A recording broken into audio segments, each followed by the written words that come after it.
더러운데 어디로고 난리야. 며느리의 손이 제 어깨를 밀쳤습니다. 저는 비틀거리다 차가운 대리석 바닥에 무릎을 꿇었어요. 손에 들고 있던 보온병이 날아가 바닥에 부딪히며 뚜껑이 열렸습니다. 50년 묵은 산삼을 3시간 동안 정성껏 달인 약이 며느리의 500만 원짜리 구두 위로 쏟아졌어요.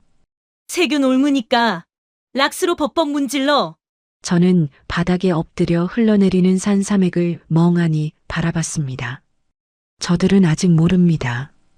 이 병원 땅 문서에 제 이름이 적혀 있다는 걸. 사연 시작 전 구독과 좋아요를 눌러주시면 그곳에 축복이 가득하시기를 바라겠습니다. 안녕하세요. 제 이름은 박영자, 올해 75살입니다. 사람들은 저를 보면 그냥 허름한 노인네라고 생각해요. 솜이 삐져나온 패딩에 낡은 몸빼 바지, 손에는 꾸깃꾸깃한 검은 비닐봉지. 누가 봐도 폐지나 줍고 다니는 할머니로 보이죠. 하지만 제가 누군지 알면 다들 깜짝 놀랄 겁니다. 저는 이 종합병원의 설립자이자 재단 이사장이에요.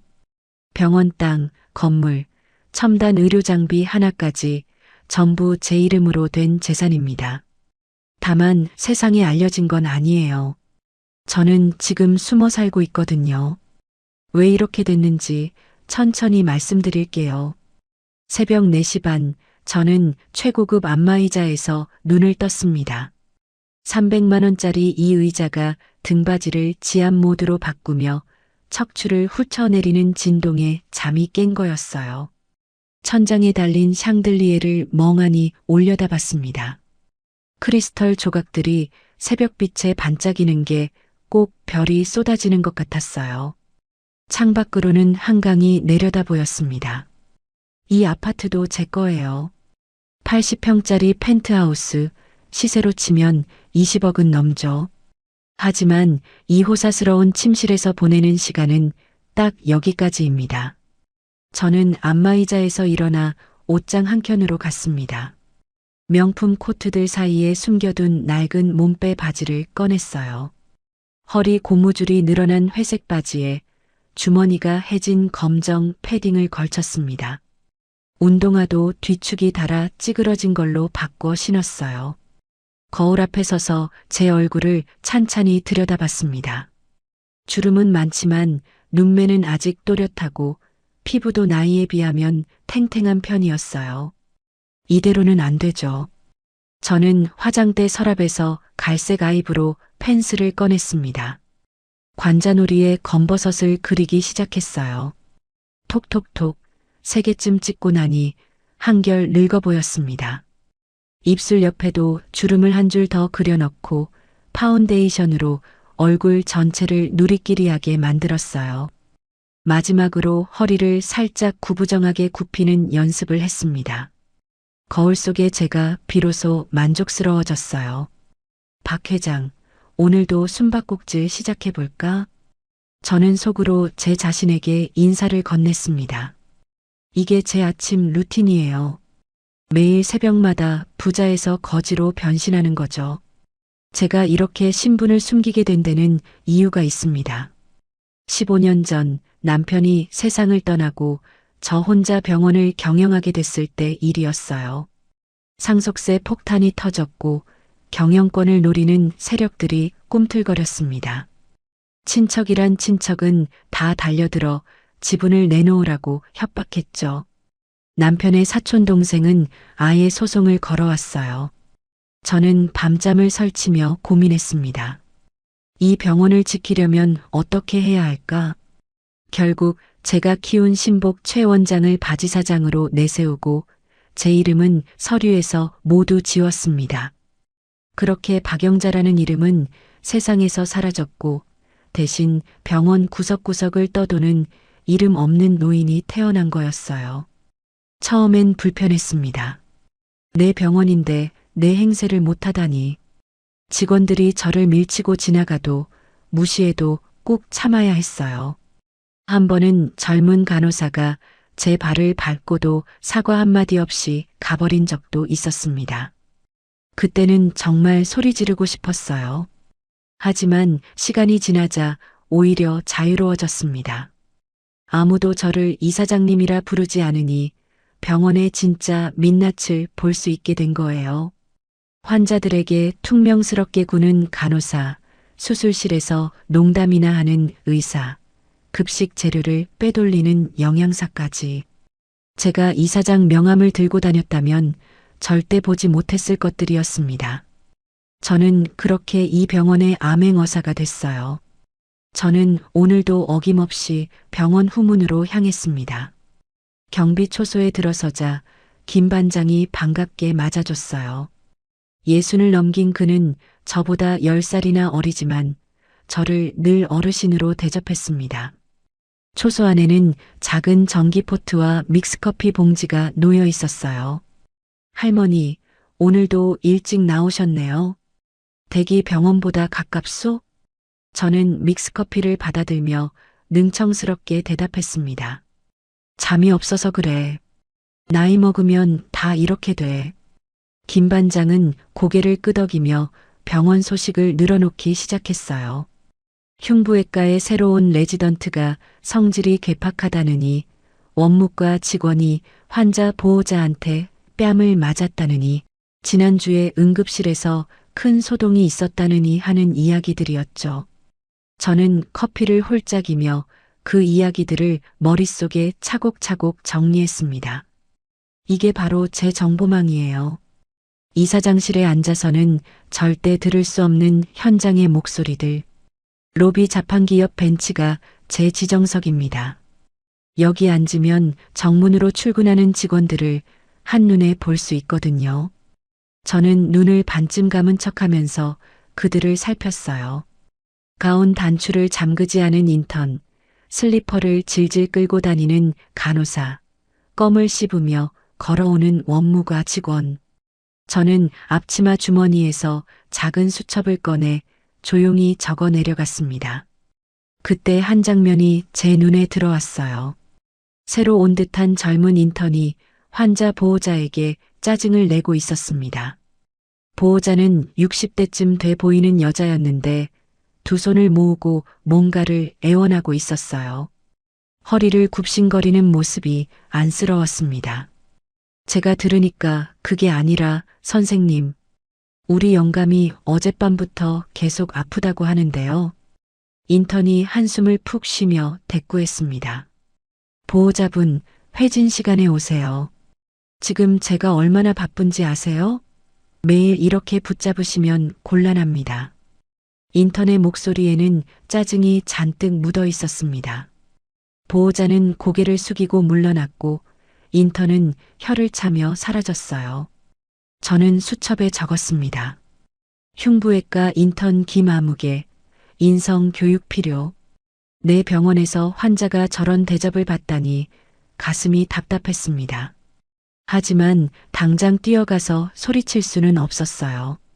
정체가 들통나면 모든 게 수포로 돌아가니까요. 저는 꾹 참고 수첩에만 적어뒀습니다. 9시쯤 저는 청소 여사님들의 휴게실로 향했습니다. 지하 1층 구석에 있는 좁은 방이에요. 문을 열고 들어서니 훅 하고 더운 공기가 얼굴을 때렸습니다. 에어컨이 고장난 지 벌써 2주일째였거든요. 휴게실에는 청소 여사님 두 분이 땀을 뻘뻘 흘리며 앉아 계셨어요. 선풍기 한 대가 힘없이 돌아가고 있었습니다. 어머, 박 선생님 오셨어요? 여기 앉아요. 저는 빈자리에 앉으며 물었습니다. 에어컨 아직도 안 고쳤어요? 시설팀한테 말해도 소용없어요. 맨날 바쁘다고만 하지. 우리가 뭐 사람도 아닌가 봐요. 청소 여사님이 한숨을 쉬었습니다. 저는 속으로 부글부글 끓어올랐어요.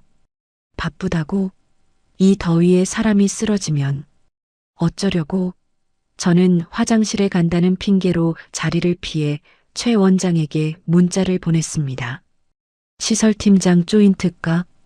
청소 여사님 휴게실 에어컨 오늘 중으로 수리 안 하면 각오해. 5분도 안 돼서 시설팀장이 땀을 뻘뻘 흘리며 휴게실로 뛰어왔습니다. 에어컨 앞에 쭈그리고 앉아 뚜껑을 열고 난리를 치더군요. 청소 여사님들이 어리둥절해하며 서로 얼굴을 쳐다봤어요. 저는 복도에서 그 모습을 훔쳐보며 입꼬리가 올라갔습니다. 이 맛에 암행을 하는 거죠. 점심시간에는 직원 식당으로 갔습니다. 5,000원짜리 백반을 받아 구석자리에 앉았어요. 밥맛은 그저 그랬습니다. 반찬이 부실하고 국물이 싱거웠어요. 식사를 마친 저는 잔반 처리대 쪽으로 슬슬 걸어갔습니다. 식판을 내려놓는 척하면서 잔반통을 힐끗 살폈어요. 고기 반찬은 거의 없고 나물만 잔뜩이었습니다. 직원들이 고기를 안 먹었을 리가 없죠. 애초에 상에 안 올랐다는 뜻이에요. 분명히 예산은 넉넉히 책정해줬는데 왜 이 모양일까? 영양팀장 이름을 수첩에 적었습니다. 식당가 횡령 의심, 조사 필요. 복도에서 최 원장과 마주쳤습니다. 멀리서 저를 발견한 그가 흠칫 놀라며 다가왔어요. 반사적으로 허리를 숙이려는 게 보였습니다. 저는 눈을 부라렸어요. 최 원장이 즉시 알아차리고 연기를 시작했습니다. 할머니, 길 비키세요. 최 원장이 퉁명스럽게 말하며 저를 스쳐 지나갔습니다. 저는 뒤에서 투덜거렸어요. 아휴, 요즘 젊은 것들은 어른 공경할 줄을 몰라. 근처에 있던 간호사가 저를 힐끗 보고 피식 웃었어요. 저도 속으로 웃었습니다. 병원 안에서는 절대 저를 이사장 대접하지 않기. 이게 우리 사이의 규칙이었죠. 오후 2시쯤 휴대폰이 울렸습니다. 아들 철민이었어요. 제 목소리를 듣자마자 아들이 말했습니다. 엄마, 장인어른이 병원에 입원하셨는데. 이 병원이야. 엄마 알바하는데. VIP 병동 1205호. 저는 눈을 껌뻑였습니다. 사돈이 내 병원에 입원했다고? 근데 엄마 유진이가 엄마 오는 거 별로 안 좋아해서 그냥 전화로만 안부 전해도. 아들의 목소리가 기어들어갔습니다. 저는 전화기를 꽉 쥐었어요. 며느리가 시어머니 오는 걸 싫어한다고? 사돈이 아프다는데. 문병도 못 오게 한다고? 속에서 불이 확 치밀어 올랐습니다. 명절에 찾아가면 인상을 찌푸리던 그 표정, 싼 티가 난다며 제가 해간 음식을 버리던 그 손짓이 생생하게 떠올랐어요. 한 번은 제가 직접 담근 된장찌개를 가져갔는데 며느리가 코를 막으며 냄새난다고 통째로 쓰레기통에 버렸죠. 그때 느꼈던 서러움이 다시 차올랐습니다. 그래, 알았다. 근데 사돈이 편찮으신데 가봐야지. 뭐 준비해서 갈게. 전화를 끊고 저는 벤치에 한참을 앉아 있었습니다. 주먹을 꽉 쥐었어요. 손톱이 손바닥에 파고들어 아팠지만 그 아픔이 오히려 정신을 번쩍 들게 했습니다. 내 병원 내가 가는데 누가 막아? 저는 속으로 되뇌며 자리에서 벌떡 일어났습니다. 가슴속에서 무언가가 끓어오르고 있었어요. 오늘 저녁 전쟁이 시작될 것 같았습니다. 집에 돌아오자마자 저는 금고 앞에 섰습니다. 안방 벽장 깊숙이 숨겨둔 금고예요. 비밀번호를 누르자 철컥 소리와 함께 문이 열렸습니다. 안에는 현금 다발과 금괴, 그리고 작은 오동나무 상자가 있었어요. 저는 그 상자를 조심스럽게 꺼냈습니다. 오동나무 상자를 열자 누런 한지에 쌓인 무언가가 나왔어요. 50년 묵은 산삼이었습니다. 남편이 살아생전에 강원도 깊은 산에서 직접 캐온 거예요. 신만이들도 평생 한 번 보기 힘들다는 천종 산삼이었죠. 돈으로 환산하면 억 단위는 우습게 넘길 보물이었습니다. 저는 산삼을 손바닥 위에 올려놓고 한참을 들여다봤어요. 주름진 뿌리가 마치 사람 형상 같았습니다. 남편 생각이 났어요. 이걸 캐오던 날 남편이 얼마나 좋아했는지. 우리 영자, 이거 내가 아플 때 먹어. 그렇게 말하던 남편의 얼굴이 떠올랐습니다. 하지만 저는 이 산삼을 제가 먹으려고 꺼낸 게 아니었어요. 며느리 유진이의 얼굴이 떠올랐습니다. 결혼 초 그 애가 제게 했던 말이 생각났어요. 명절에 찾아갔을 때였죠. 유진이가 친구와 통화하면서 하는 말을 우연히 들었습니다. 우리 시어머니 완전 촌스러워. 옷도 싼티나고 말투도 그렇고 남편 집안이 원래 그래. 그 말을 듣고 얼마나 서러웠는지 몰라요. 저는 그날 밤 혼자 방에서 울었습니다. 내가 뭘 그렇게 잘못했나? 아들 잘 키워서 대학 보내고 번듯한 직장에 취직시켰는데 그게 그렇게 부끄러운 일인가? 하지만 오늘은 달랐습니다. 사돈이 아프다는데 며느리도 걱정이 많을 거예요. 이 귀한 산삼으로 사돈의 기력을 회복시켜드리면 며느리도 저를 다시 보지 않을까? 그런 생각이 들었어요. 어리석은 기대였는지도 모릅니다. 하지만 그래도 가족인데 한 번쯤은 마음을 열어보고 싶었어요. 저는 산삼을 정성껏 다리기 시작했습니다. 약탕기에 물을 붓고 산삼을 넣었어요. 은근한 불에 3시간을 달였습니다. 중간중간 뚜껑을 열어 거품을 걷어내고 물이 줄면 다시 보충했어요. 집 안가득 진한 한약 냄새가 퍼졌습니다. 이웃집에서 무슨 냄새냐고 물어볼 정도였죠. 갈색 액체가 보글보글 끓는 걸 보니 마음이 뿌듯해졌어요. 사돈이 이걸 드시면 분명 기력을 회복하실 거예요. 그런데 문제가 생겼어요. 이 귀한 산삼액을 뭐에 담아가지? 저는 주방을 둘러봤습니다. 찬장에는 고급 보온병이 여러 개 있었어요. 독일제 스테인리스 보온병, 일본제 진공 보온병. 하지만 제 손은 자꾸 구석에 있는 낡은 보온병으로 갔습니다. 15년 넘게 쓴 거예요. 페인트가 벗겨지고 뚜껑도 약간 헐거워진. 습관이란 게 무서운 거예요. 저는 무의식적으로 그 낡은 보온병에 산삼액을 담았습니다. 그리고 검은 비닐봉지에 둘둘 말았어요. 마트에서 물건 담아오는 그 봉지 있잖아요. 저는 늘 이렇게 다녔거든요. 이사장 행세를 안 하니까 자연스럽게 몸에 밴 거였죠. 다 담고 나서 거울을 봤습니다. 낡은 패딩에 몸빼 바지, 손에는 검은 비닐봉지. 아까 새벽에 분장한 검버섯도 그대로였어요. 억소리 나는 산삼을 들고 있으면서 꼭 폐지 주우러 가는 할머니 같았습니다. 씁쓸한 웃음이 나왔어요. 뭐 어때? 포장이 중요한 게 아니라 내용물이 중요한 거지. 저는 스스로를 다독이며 병원으로 향했습니다. 병원에 도착하니 해가 뉘엿뉘엿 지고 있었어요. 저녁 5시쯤이었습니다. 저는 평소 다니던 본관이 아닌 별관 쪽으로 발걸음을 옮겼어요. VVIP 로얄 병동이 있는 곳이었습니다. 별관 입구에 다다르자 분위기가 확 달라졌어요. 본관은 환자들과 보호자들로 북적거리는데 별관은 호텔 로비처럼 조용하고 고급스러웠습니다. 바닥은 대리석이고 천장에는 샹들리에가 반짝였어요. 안내 데스크에는 단정한 유니폼을 입은 직원들이 서 있었습니다. 그리고 그 앞에 공항 검색대 같은 보안 게이트가 떡하니 버티고 있었어요. 사실 이 시스템은 제가 만든 거예요.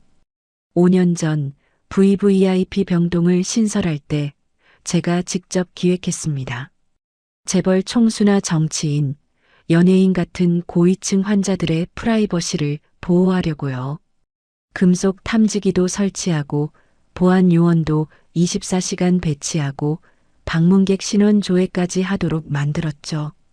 아무나 들어오지 못하게 철저하게 막아놓은 거였습니다. 그런데 오늘따라 그 시스템이 이렇게 야속할 줄이야. 저는 어깨를 펴고 보안 게이트로 걸어갔습니다. 검은 유니폼을 입은 보안팀장이 저를 막아섰어요.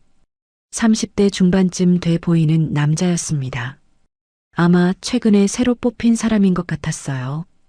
저를 본 적이 없는 얼굴이었거든요. 보안 팀장이 저를 위아래로 훑어봤습니다.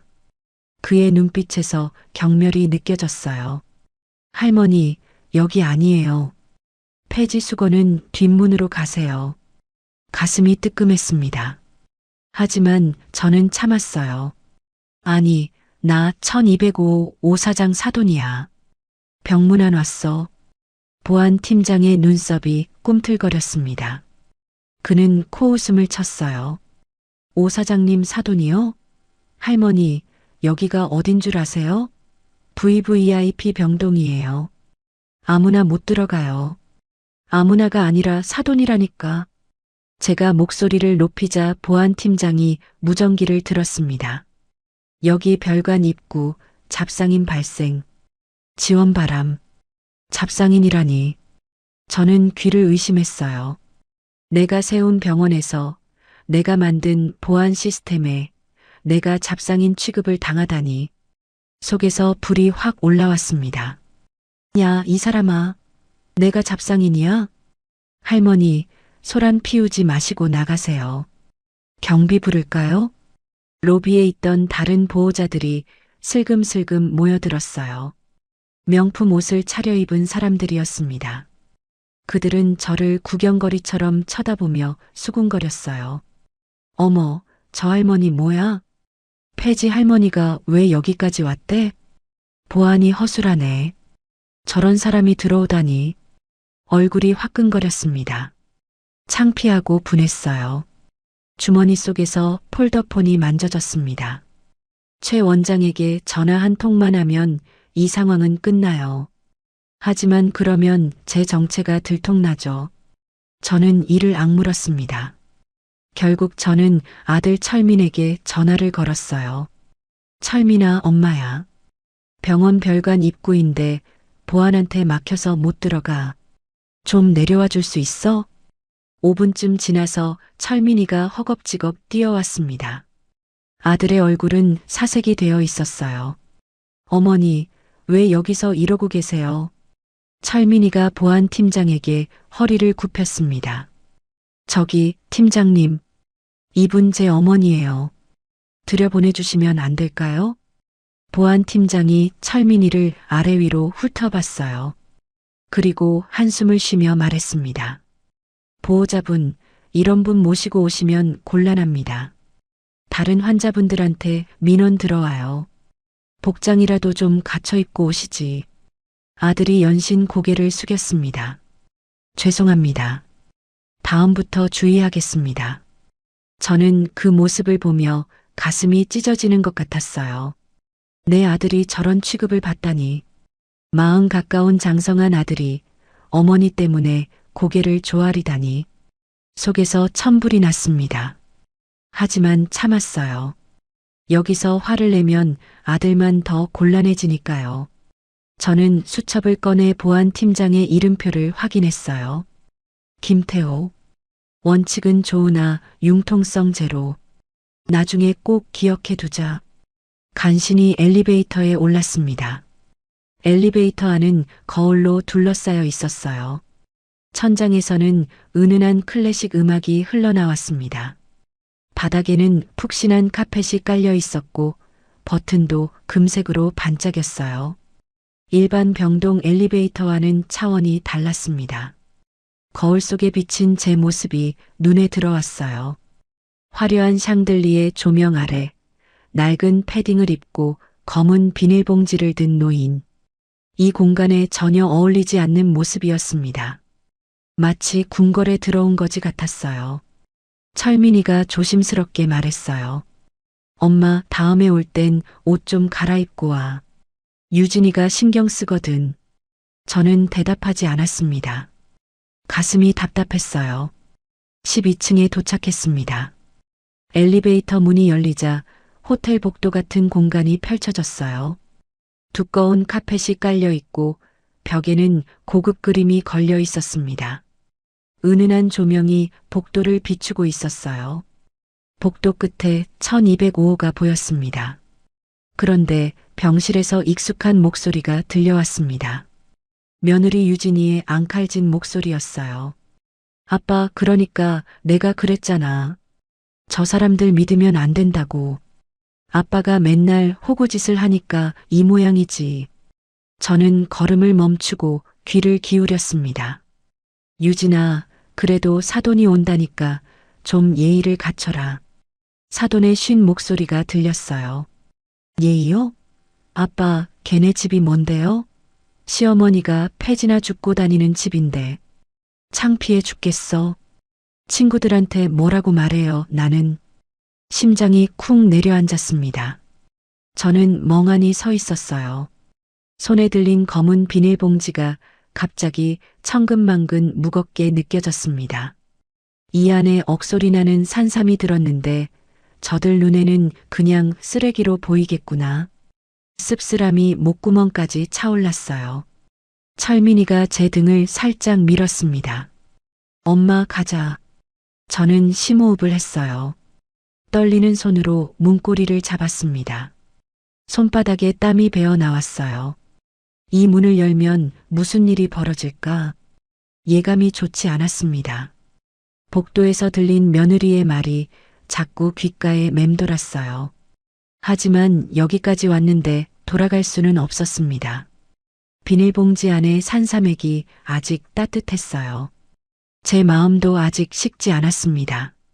이것이 판도라의 상자라는 걸 저는 직감하고 있었어요. 열면 안 될 것 같은 예감이 들었습니다. 문을 밀었습니다. 문을 열자마자 저는 숨이 멎는 줄 알았습니다. 병실이 아니라 호텔 스위트룸 같았어요. 아니, 호텔보다 더 호화로웠습니다. 창문은 바닥부터 천장까지 통유리였고 저 멀리 한강이 내려다 보였어요.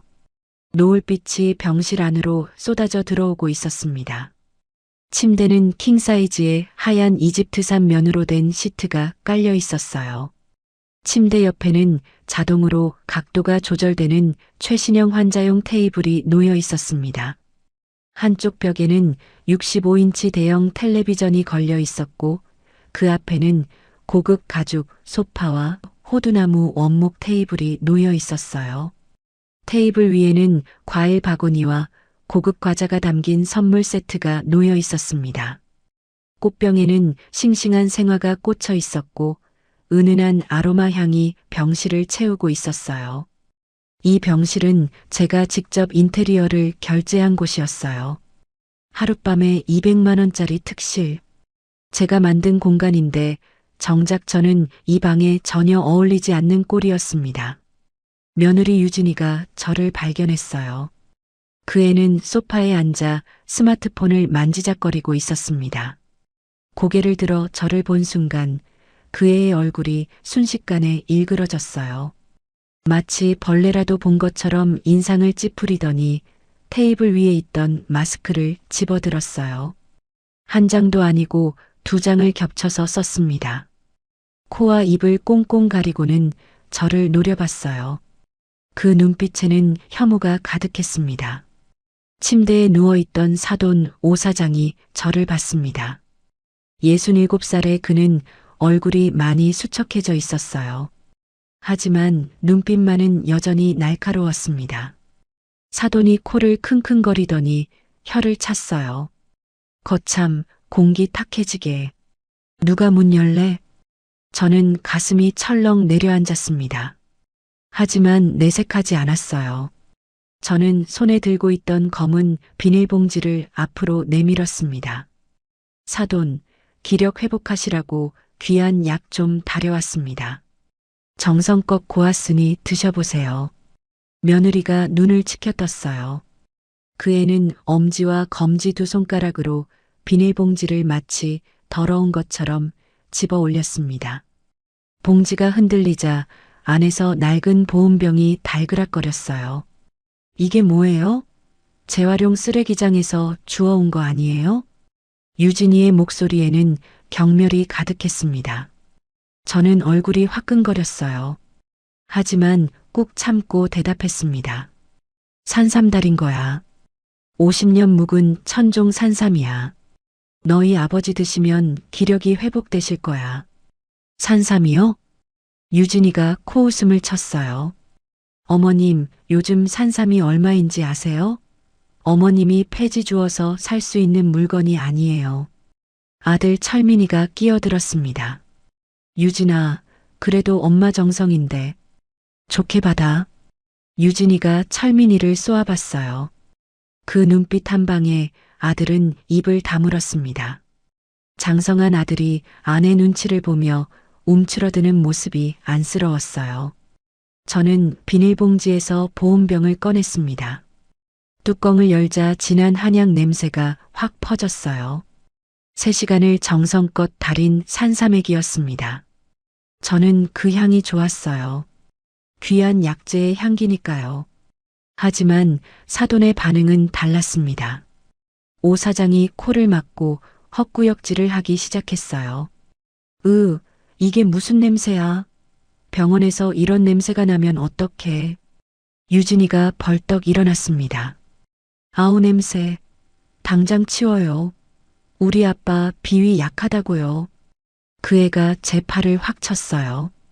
예상치 못한 충격이었습니다. 손에 들고 있던 보온병이 허공으로 날아갔어요. 보온병이 바닥에 부딪히며 둔탁한 소리를 냈습니다. 뚜껑이 열리면서 갈색 산삼액이 콸콸 쏟아졌어요. 3시간 동안 정성껏 달인 그 귀한 약이 차가운 대리석 바닥으로 그리고 유진이의 발등으로 흘러내렸습니다. 아!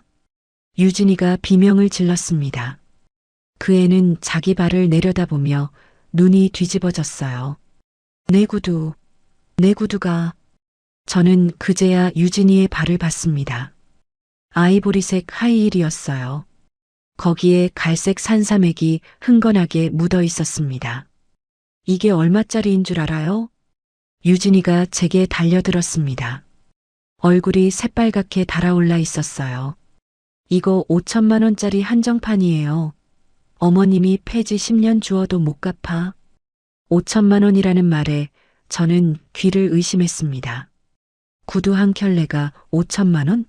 저는 평생 그런 구두가 있는 줄도 몰랐어요. 하지만 그보다 더 큰 충격은 따로 있었습니다. 폐지 10년 주어도 못 갚는다고? 며느리가 저를 밀쳤어요. 두 손으로 제 어깨를 세게 밀었습니다. 저는 비틀거리다가 바닥에 주저앉았어요. 무릎이 차가운 대리석 바닥에 부딪혔습니다. 뼈가 울리는 것 같았어요. 아팠습니다. 75살 노인에게는 버거운 충격이었어요. 하지만 몸보다 마음이 더 아팠습니다. 저는 바닥에 엎드려 깨진 보온병 조각을 주웠습니다. 손가락이 떨렸어요. 산삼액이 바닥에 흥건하게 퍼져 있었습니다. 50년 묵은 산삼, 남편이 남긴 보물, 억소리 나는 약재가 저렇게 바닥에 버려져 있었어요. 하지만 저는 산삼이 아까운 게 아니었습니다. 아들의 자존심이 저렇게 바닥에 쏟아진 것 같아서 가슴이 찢어졌어요. 그때 병실 문이 열렸습니다. 청소 여사님이 들어왔어요. 제가 아침에 휴게실에서 만났던 분이었습니다. 에어컨 고장으로 땀을 흘리고 계셨던 그분이요. 여사님이 저를 보고 깜짝 놀랐어요. 바닥에 주저앉아 보온병 조각을 줍고 있는 제 모습을 본 거였죠. 어머, 박 선생님? 여기서 왜 이러고 계세요? 유진이가 청소 여사님에게 날카롭게 소리쳤습니다. 아줌마, 빨리 와서 이거 닦아요. 락스 뿌려서 벅벅 문질러. 세균 옮으니까. 빨리 안 해? 청소 여사님이 어쩔 줄 몰라 하며 저와 유진이를 번갈아 봤어요. 저는 고개를 저었습니다. 괜찮다고, 그냥 청소해 달라고. 여사님은 안타까운 표정으로 바닥을 닦기 시작했어요. 저는 무릎을 털고 일어섰습니다. 온몸이 떨렸어요. 분노인지 서러움인지 모르겠었습니다. 아마 둘 다였을 거예요. 아들 철민이가 제 팔을 잡았습니다. 그리고 제 귀에 대고 속삭였어요. 목소리가 떨리고 있었습니다. 엄마, 제발 좀 가세요. 나중에 연락할게요. 지금은 그냥 가. 응, 엄마, 부탁이야. 저는 아들의 얼굴을 봤어요. 철민이는 눈을 마주치지 못하고 고개를 숙이고 있었습니다. 눈가가 빨갛게 충혈되어 있었어요. 그 모습이 어린 시절 잘못을 저지르고 혼날 때랑 똑같았습니다. 마흔 가까운 장성한 아들이 아직도 제 앞에서는 어린아이 같았어요. 저는 아무 말도 하지 못했습니다. 아들이 제 등을 밀었어요. 저는 비틀거리며 병실을 나왔습니다. 뒤에서 문이 탁 닫히는 소리가 들렸어요. 복도에 혼자 서 있었습니다. 다리에 힘이 풀려서 걸을 수가 없었어요. 무릎도 아팠고 온몸이 떨렸습니다. 저는 복도 끝에 있는 의자로 가서 털썩 주저앉았어요. 의자도 고급 가죽이었습니다. 제가 고른 거예요. VVIP 병동에는 환자 보호자도 편하게 쉴 수 있어야 한다고 제가 직접 주문한 의자였어요. 그런데 지금 저는 그 의자에 쫓겨난 몸으로 앉아 있었습니다. 손을 내려다 봤어요. 보온병 조각을 주우다가 베인 건지 손바닥에 피가 맺혀 있었습니다. 저는 그 피를 멍하니 바라봤어요. 붉은 피가 송금 사이로 흘러내렸습니다. 아프지 않았어요. 아니, 이미 마음이 너무 아파서 몸의 통증은 느껴지지 않았습니다. 주먹을 꽉 쥐었습니다. 손톱이 손바닥을 파고들었어요. 눈물이 차올랐지만 저는 꾹 참았습니다. 이런 곳에서 울 수는 없었어요. 폐지 10년 주어도 못 갚는다고? 내가 이 병원을 세웠어. 이 특실 인테리어도 내가 결제했어. 내가 신고 있는 그 5천만 원짜리 구두보다 이 병원 청소 도구 하나가 더 비싸. 마음속으로 외쳤지만 입 밖으로는 아무 말도 나오지 않았습니다. 복도 저편에서 간호사들이 오가고 있었어요. 그들은 저를 힐끗 보고 지나갔습니다. 그들 눈에 저는 그냥 초라한 노인이었겠죠. VVIP 병동에 어울리지 않는 누추한 할머니. 저는 떨리는 손으로 주머니를 더듬었습니다.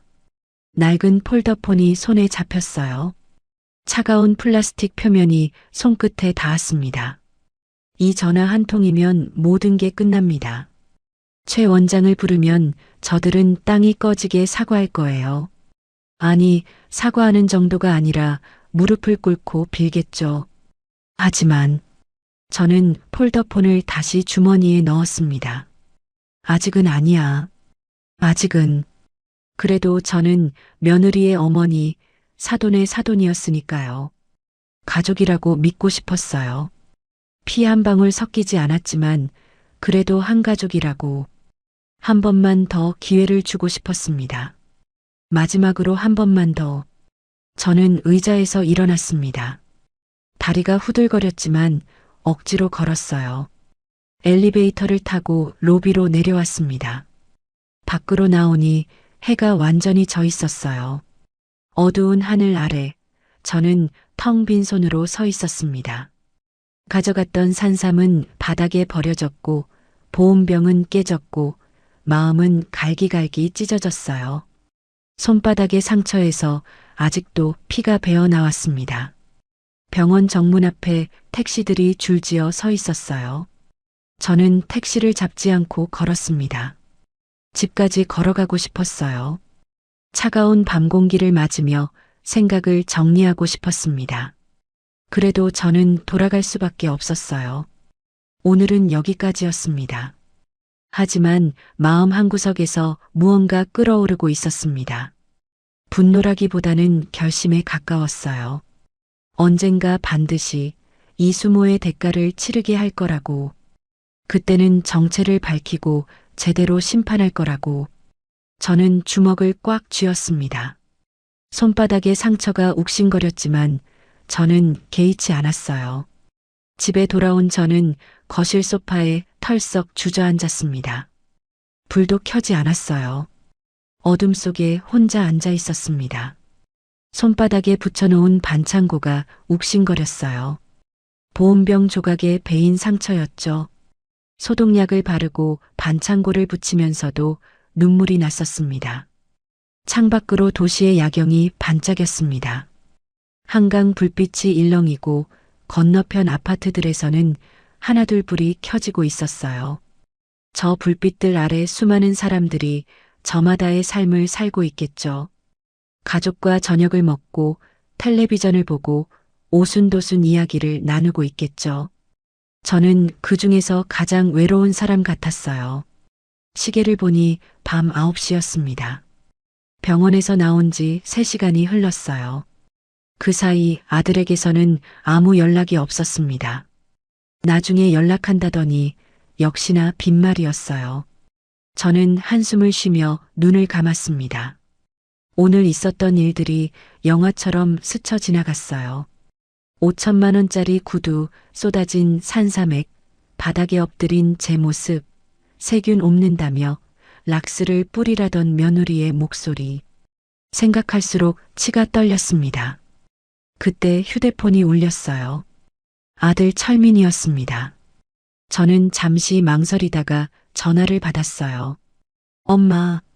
아들의 목소리가 다급했습니다. 울먹이는 것 같았어요. 엄마, 장인어른이 쓰러지셨어. 갑자기 가슴을 움켜쥐고 쓰러지셨어. 지금 의사들이 달려오고 난리야. 저는 벌떡 일어났습니다. 심장이 쿵쾅거렸어요.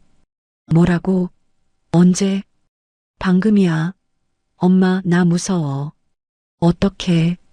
마흔 가까운 아들이 우는 것 같았어요. 저는 이미 현관으로 뛰어가고 있었습니다. 알았어. 금방 갈게. 당황하지 마. 전화를 끊고 저는 아파트를 뛰쳐나왔습니다. 엘리베이터를 기다릴 여유도 없었어요. 계단을 뛰어내려갔습니다. 75 노인이 계단을 뛰어내려가다니 미친 짓이었죠. 하지만 다리가 저절로 움직였어요. 택시를 잡아 타고 병원으로 향했습니다. 택시 안에서 저는 두 손을 꽉 쥐고 있었어요. 마음이 복잡했습니다. 불과 몇 시간 전에 저를 그토록 모욕했던 사람들이었어요. 세균 옮는다고 락스 뿌리라던 사람들, 폐지 10년 주어도 못 갚는다던 사람들. 하지만 사돈이 쓰러졌다는데 가만히 있을 수는 없었습니다. 아무리 나쁜 사람이라도 생명은 소중하니까요. 그리고 무엇보다 제 아들이 울고 있었으니까요. 병원에 도착하니 VVIP 병동은 난리가 나 있었습니다. 복도에서부터 사람들이 우왕좌왕하고 있었어요. 의사와 간호사들이 빠르게 오가고 있었습니다. 저는 1205호로 뛰어갔어요. 병실 문이 활짝 열려 있었습니다. 안을 들여다보니 침대 위에서 사돈이 파랗게 질려 있었어요. 청색증이었습니다. 산소가 부족하면 피부가 파래지거든요. 사돈은 가슴을 움켜쥐고 괴로워하고 있었어요. 입에서는 거친 숨소리가 새어나왔습니다. 모니터에서 경고음이 울리고 있었어요. 심전도 그래프가 불규칙하게 요동치고 있었습니다. 저는 그래프를 보자마자 알았어요. 심실세동, 급성 심근경색이었습니다. 며느리 유진이는 침대 옆에서 발만 동동 구르고 있었어요. 아빠, 아빠, 정신 차려요. 간병인은 당황해서 우왕좌왕하고 있었고 아들 철민이는 사색이 되어 서 있었습니다. 저는 본능적으로 침대로 다가갔어요. 사돈의 기도를 확보해야 했습니다. 고개를 뒤로 젖히고 턱을 들어 올리려고 손을 뻗었어요. 그 순간 유진이가 제 손을 확 쳤습니다. 손대지 마요. 당신이 저주해서 우리 아빠가 쓰러진 거잖아. 저는 멈칫했어요. 저주라니. 어이가 없었지만 대꾸할 시간이 없었습니다. 바로 그때 천장 스피커에서 방송이 울렸어요. 코드 블루 1205. 코드 블루 1205. 코드 블루는 심정지 환자가 발생했다는 응급 신호입니다. 의료진에게는 가장 긴박한 상황이에요. 잠시 후 의료진이 쏟아져 들어왔습니다. 레지던트, 간호사, 응급카트까지. 제세동기와 심폐소생술 장비가 준비됐어요. 병실이 순식간에 전쟁터가 됐습니다. 저는 구석으로 밀려났어요. 환자 상태, 레지던트가 소리쳤어요. 심실세동입니다. 의식 저하, 청색증 동반, 제세동기 준비, 차지 200줄. 간호사가 제세동기 패드를 사돈의 가슴에 붙였습니다. 젤을 바르고 패드를 단단히 고정시켰어요. B-하는 충전음이 울렸습니다. 병실 안의 모든 사람이 숨을 죽였어요. 비켜요. 샷. 쿵. 사돈의 몸이 침대 위에서 튀어 올랐습니다. 전기 충격의 힘이었어요. 모니터를 봤습니다. 아직 불규칙했어요. 심장이 제대로 뛰지 않고 있었습니다. 다시 300줄로 올려 또 한 번 전기 충격이 가해졌어요. 사돈의 몸이 다시 튀어 올랐습니다. 유진이가 비명을 질렀어요. 잠시 후 모니터에서 규칙적인 심장 박동이 나타났습니다. 삐, 삐, 삐. 그 소리가 그렇게 반가울 수가 없었어요. 동율동 회복. 의료진 사이에서 안도의 한숨이 나왔습니다. 하지만 그것도 잠시였어요. 담당 교수가 급히 들어왔습니다. 흉부외과 과장이었어요. 저도 아는 사람이었습니다. 제가 채용한 사람이니까요. 교수가 모니터와 검사 결과를 확인하더니 고개를 저었어요. 안 되겠습니다. 메인 혈관이 완전히 막혔어요. 일반적인 스텐트 시술로는 불가능합니다. 유진이가 교수에게 달려들었습니다. 그럼 어떡해요? 우리 아빠 살려주세요. 교수가 심각한 표정으로 말했어요. 로봇 하이브리드 수술만이 유일한 방법입니다. 심장의 여러 부위를 동시에 수술해야 해요. 그런데 문제가 있습니다. 문제요? 무슨 문제요? 이 수술을 할 수 있는 분은 김 교수님 뿐인데 지금 학회 참석차 공항으로 가고 계십니다. 비행기가 1시간 후에 출발해요. 저는 숨이 멎는 것 같았어요. 김 교수, 심장외과의 세계적인 권위자였습니다. 미국 존스 홉킨스에서 펠로우를 마치고 돌아온 사람이에요. 로봇 심장 수술 분야에서는 아시아 최고라는 평가를 받는 분이었습니다. 저는 그를 삼고초려 끝에 우리 병원으로 데려왔었죠. 연봉도 파격적으로 맞춰드렸고 연구 환경도 최상으로 제공했어요. 그만큼 귀한 인재였습니다. 유진이가 악에 받쳐 소리쳤습니다. 그럼 비행기 안 타게 하면 되잖아요. 원장 불러요. 내가 누군지 알아? 당장 원장 오라 그래요. 유진이는 간호사 데스크로 뛰어가 행패를 부리기 시작했어요. 모니터를 치고 서류를 집어던지고 펜꽂이를 바닥에 내동댕이 쳤습니다. 간호사들이 기겁을 하며 뒤로 물러났어요. 원장 안 불러. 내 아빠 죽으면 너희 다 고소야. 의료 과실로 고소할 거야. 유진이의 얼굴은 눈물과 콧물로 범벅이 되어 있었습니다. 머리카락은 헝클어지고 아까 그 5천만 원짜리 구두는 한쪽이 벗겨져 있었어요.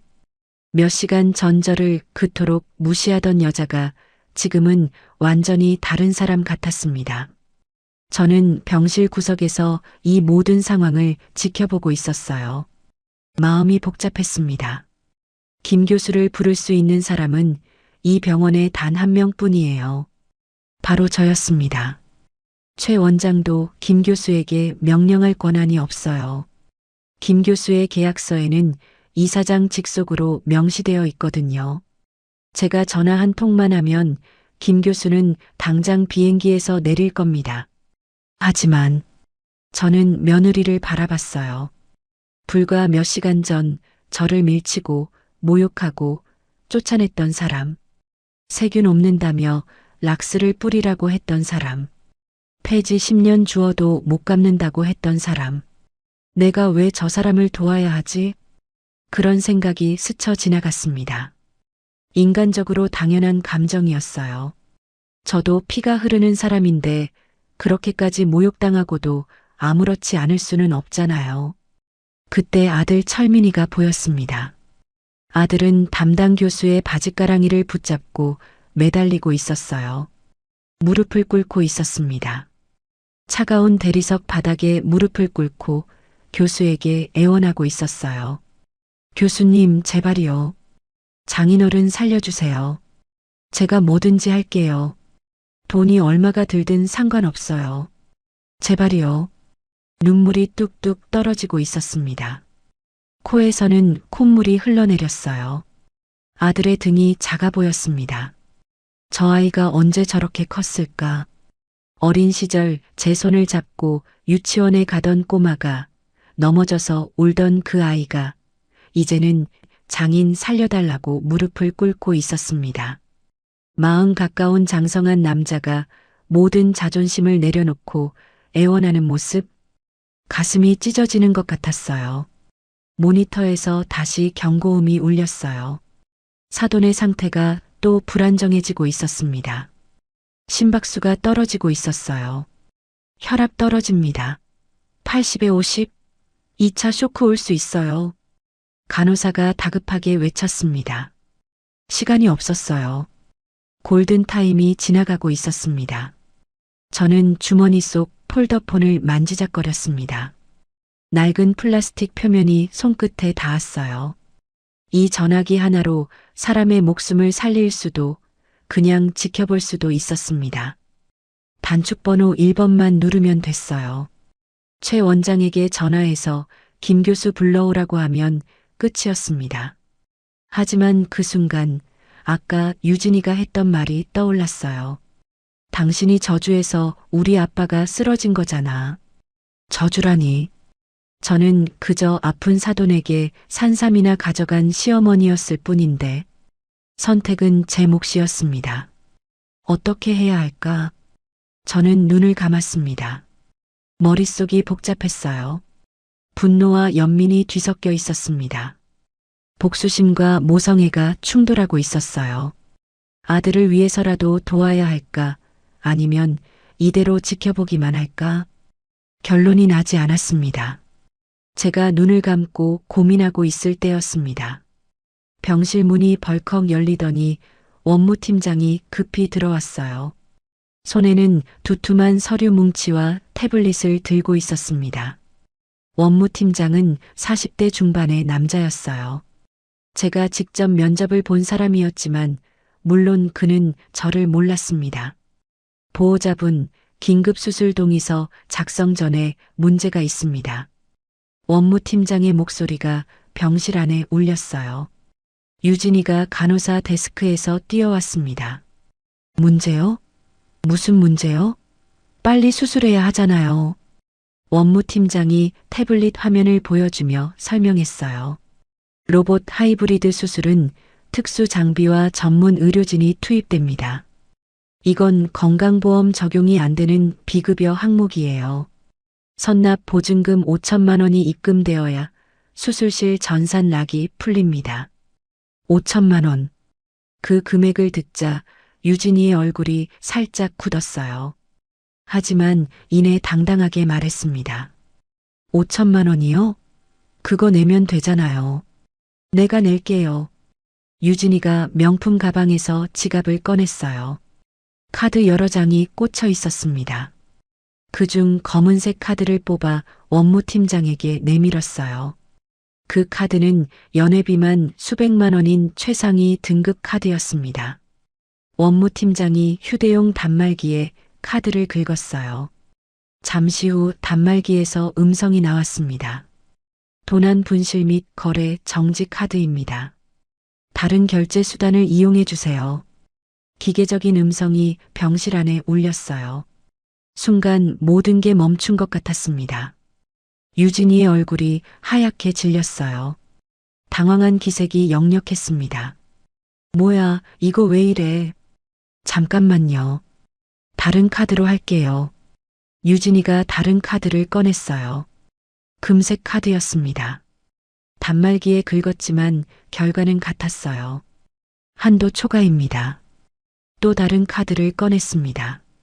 거래 정지된 카드입니다. 유진이의 손이 떨리기 시작했어요.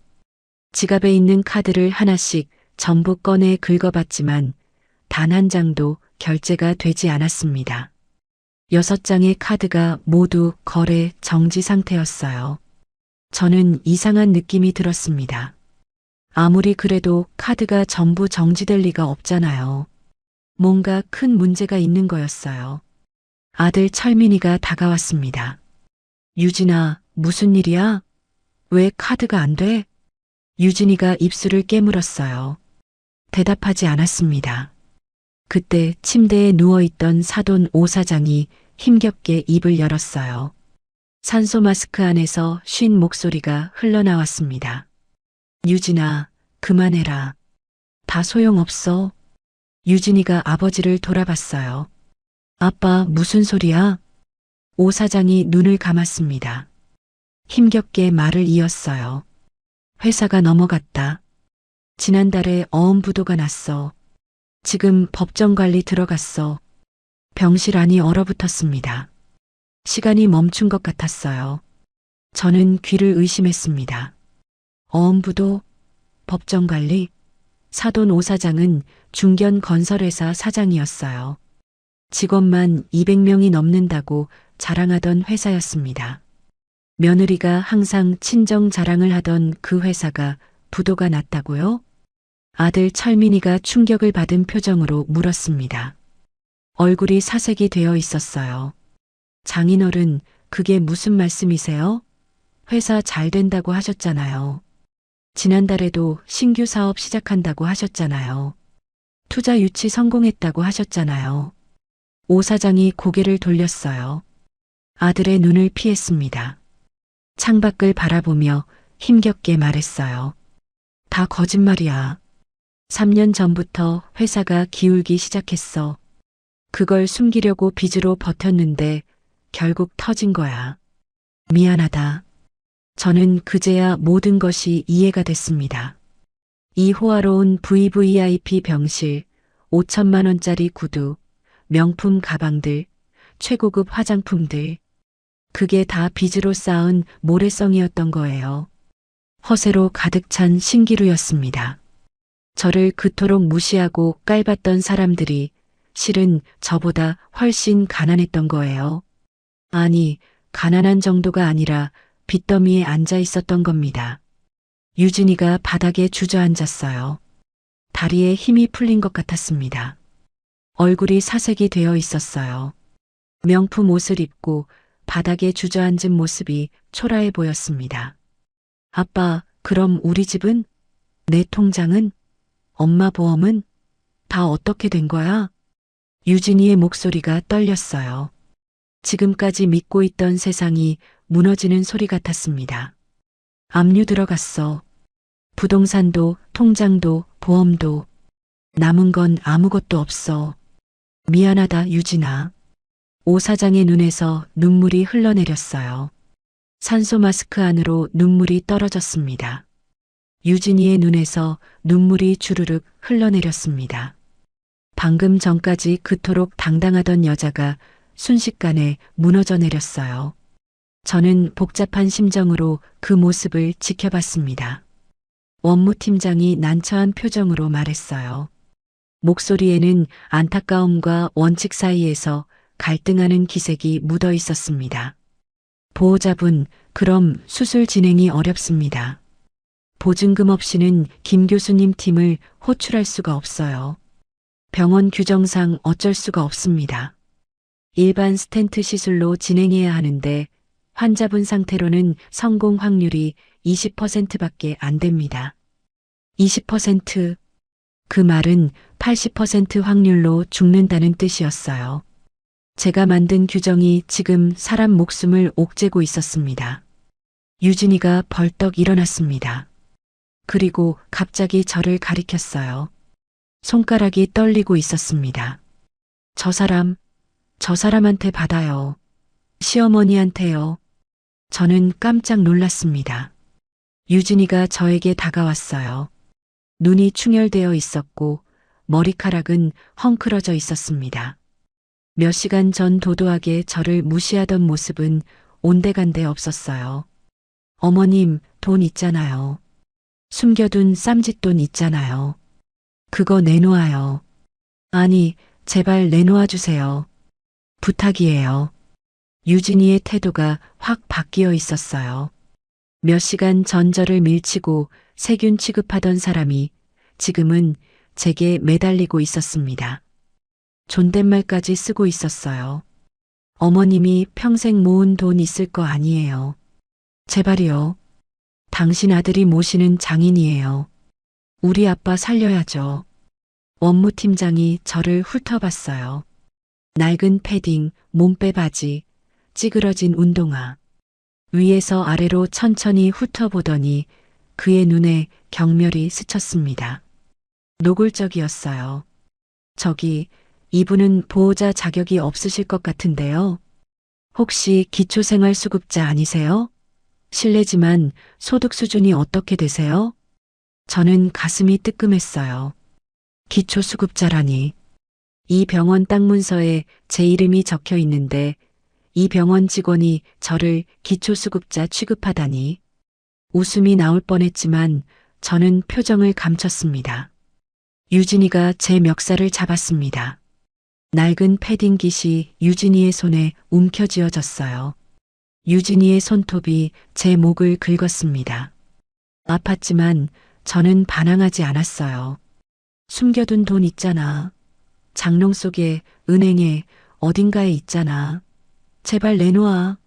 우리 아빠 죽게 생겼다고. 당신 며느리가 이렇게 빌잖아. 유진이의 목소리가 갈라졌어요. 눈물과 콧물이 뒤범벅이 된 얼굴이었습니다. 몇 시간 전 저를 세균 취급하던 그 도도한 얼굴은 온데간데 없었어요. 저는 유진이의 손을 뿌리치지 않았어요. 그냥 가만히 서 있었습니다. 유진이의 눈물이 제 패딩 위로 떨어졌어요. 축축한 감촉이 느껴졌습니다. 몇 시간 전 저를 세균 취급하며 락스로 닦으라고 하던 여자가 지금은 제 낡은 옷을 붙잡고 울고 있었어요. 세상 참 아이러니했습니다. 그때 아들 철민이가 달려왔어요. 아들의 얼굴에는 분노가 가득했습니다. 유진아, 그만해. 철민이가 유진이의 손을 뜯어냈습니다. 저는 처음으로 아들이 아내에게 소리치는 걸 봤어요. 결혼하고 7년 동안 한 번도 본 적 없는 모습이었습니다. 우리 엄마한테 왜 이래? 엄마가 무슨 돈이 있어? 평생 허리 휘게 일하신 분이야. 내가 매일 무시하고 구박하던 사람한테 이제 와서 돈 내놓으라고? 철민이의 목소리가 떨리고 있었습니다. 눈에는 눈물이 그렁그렁 맺혀 있었어요. 아들이 저를 감싸며 유진이에게 대드는 모습을 보니 가슴 한구석이 뭉클해졌습니다. 내 아들이 드디어 제 편을 들어주는구나. 유진이가 바닥에 털썩 주저앉았어요. 완전히 무너진 모습이었습니다. 머리카락이 헝클어지고 화장이 번져 눈가가 시커멓게 되어 있었어요. 그럼 어떡해? 우리 아빠 어떡해? 아빠가 죽으면 나 어떡해? 유진이의 울음소리가 병실을 가득 채웠습니다. 모니터의 경고음과 섞여 묘한 화음을 잃었어요. 사돈의 상태는 점점 나빠지고 있었습니다. 심박수가 불안정하게 요동치고 있었어요. 시간이 흐를수록 생존 확률은 떨어지고 있었습니다. 골든타임이 흘러가고 있었어요. 저는 바닥에 굴러다니는 유진이의 지갑을 봤습니다. 거래 정지된 카드들이 흩어져 있었어요. 금색, 은색, 검은색. 최고급 카드들이 쓸모없는 플라스틱 조각처럼 바닥에 널브러져 있었습니다. 5천만 원짜리 구두를 신고 수백만 원짜리 가방을 들고 다니던 사람이 정작 아버지 수술비 5천만 원이 없었어요. 돈 때문에 사람이 죽어가고 있었습니다. 제 병원에서, 제 눈앞에서. 이게 바로 자본주의의 민낯이었어요.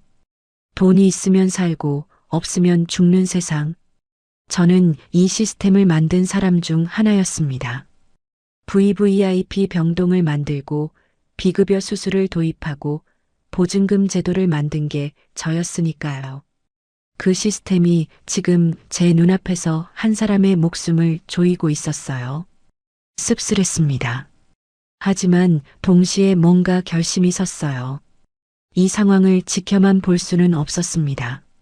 저는 주머니에서 폴더폰을 꺼냈습니다. 차가운 플라스틱이 손에 닿았어요. 저는 폴더폰을 펼쳤습니다. 화면에 금이 가 있고 버튼도 달아서 글자가 희미해진 낡은 전화기였어요. 유진이가 멀뚱히 쳐다봤습니다. 이 시대에 누가 저런 구닥다리 폴더폰을 쓰냐는 표정이었어요. 저는 단축번호 1번을 눌렀습니다. 심장이 쿵쾅거렸어요. 신호음이 2번 울리고 전화가 연결됐습니다. 이사장님, 무슨 일이십니까? 최 원장의 목소리가 들렸습니다. 저는 복도 구석으로 몸을 돌리며 작은 목소리로 말했어요. 아무도 알아듣지 못하게 입을 손으로 가렸습니다. 지금 VVIP 1205에 급성 심근경색 환자가 있어. 김 교수 지금 어디야? 김 교수요? 지금 공항으로 가고 있을 겁니다. 국제학회 참석하러요. 당장 불러와. 비행기 못 타게 해. 네. 하지만 이미 출발하셨는데요. 학회 일정도 중요해서. 저는 목소리를 낮추되 단호하게 말했습니다. 내가 학회보다 중요하다고 했어. 지금 당장 김 교수한테 전화해서 병원으로 돌아오라고 해. 수술비, 보증금 다 내가 처리할 테니까 걱정 마. 15분 안에 못 오면 너도 각오해. 전화 너머로 최 원장이 숨을 삼키는 소리가 들렸어요. 알겠습니다. 바로 연락하겠습니다. 저는 전화를 끊고 폴더폰을 접었습니다. 손이 떨렸어요. 15년 만에 이렇게 직접적으로 권한을 행사하는 거였습니다. 암행어사가 마패를 꺼내든 기분이었어요. 뒤를 돌아보니 유진이가 저를 빤히 쳐다보고 있었습니다. 눈물이 마른 얼굴로 의아한 표정이었어요. 어머님, 지금 누구랑 통화하신 거예요? 저는 대답하지 않았습니다. 그냥 병실로 다시 들어갔어요. 아들 철민이가 제게 다가왔습니다. 엄마, 괜찮아? 누구한테 전화했어? 그냥 아는 사람이야. 좀 기다려봐. 저는 사돈의 침대 옆에 섰습니다. 오 사장은 눈을 감고 있었어요. 얼굴이 창백하고 입술이 파르스름했습니다. 산소 마스크 안에서 거친 숨소리가 새어나왔어요. 모니터의 심박수는 여전히 불안정했습니다. 이 사람이 저를 얼마나 무시했는지 기억나요. 공기 탁해진다고 했던 말, 코를 막고 헛구역질하던 모습. 하지만 지금 눈앞에서 죽어가는 걸 보니 그런 감정이 다 사라졌습니다. 그냥 아픈 노인일 뿐이었어요. 저처럼 늙고 병든 사람. 정확히 12분이 지났을 때였습니다. 병실 문이 벌컥 열렸어요. 흰 가운을 입은 남자가 급히 들어왔습니다. 김 교수였어요. 숨을 헐떡이고 있었고 이마에는 땀이 송글송글 맺혀 있었습니다. 아직 공항에서 입었던 것 같은 캐주얼한 옷 위에 가운만 걸친 상태였어요. 넥타이도 매지 않았고 운동화를 신고 있었습니다. 그야말로 황급히 달려온 모습이었어요. 유진이가 소리쳤습니다. 김 교수님. 김 교수가 손을 들어 유진이를 제지하고는 침대로 다가가 환자 상태를 확인했어요. 환자 상태. 김 교수가 소리치자 대기하고 있던 레지던트가 보고했습니다. 급성 심근경색, 좌전화행지 완전 폐색입니다. 제세동 2차례 시행 후 동율동 회복했으나 불안정 상태입니다. 김 교수가 모니터와 검사 결과를 훑어봤어요. 고개를 끄덕이더니 말했습니다. 로봇 하이브리드 수술 준비해. 수술실 예약됐지? 원무팀장이 당황한 표정으로 끼어들었습니다. 저기 김 교수님, 보증금이 아직 안 들어왔는데요. 수술실 전산 락이 락 풀렸어. 김 교수가 단호하게 말했어요. 방금 원장님한테 연락 받았어. 이사장님 지시래. VIP 특별 케이스로 처리하라고. 원무팀장의 눈이 휘둥그레졌습니다. 이사장님이라니. 이 병원에서 이사장은 전설 같은 존재였어요. 아무도 얼굴을 본 사람이 없고 이름도 알려지지 않았습니다. 15년 전에 모습을 감췄다는 이야기만 돌 뿐이었죠. 하지만 절대적인 권한을 가진 그림자 같은 존재. 병원의 모든 결정은 결국 그 사람 손을 거친다는 소문이 있었어요. 이 이사장님이요? 이사장님이 직접 지시하셨다고요? 그분이 어떻게 이 환자를 아시는 거죠? 그래. 수술비 전액 재단에서 처리한대. 질문은 나중에 하고 빨리 움직여. 병실 안이 술렁거렸어요. 간호사들이 서로 얼굴을 쳐다보며 수군거렸습니다. 이사장이 직접 나섰다니 대체 이 환자가 누구길래. 유진이가 멍한 표정으로 서 있었어요. 갑자기 하늘에서 구원의 손길이 내려온 것 같은 상황에 어리둥절해하는 눈치였습니다. 아들 철민이도 무슨 일인지 모르겠다는 얼굴이었어요. 저를 힐끗힐끗 쳐다봤습니다. 저는 병실 구석에서 조용히 그 모습을 지켜봤습니다. 벽에 기대서서 최대한 눈에 띄지 않으려고 했어요. 아무도 저를 쳐다보지 않았습니다. 낡은 패딩을 입은 노인이 이 모든 일의 중심이라고는 상상도 못하는 눈치였어요. 간호사들이 분주하게 움직이기 시작했어요. 사돈을 이동식 침대로 옮기고 수술실로 데려갈 준비를 했습니다. 김 교수가 유진이에게 다가갔어요. 보호자분, 수술 동의서에 서명해 주세요. 수술 시간은 약 4시간에서 5시간 정도 예상됩니다. 성공 확률은 90% 이상이에요. 유진이가 떨리는 손으로 서류에 서명했습니다.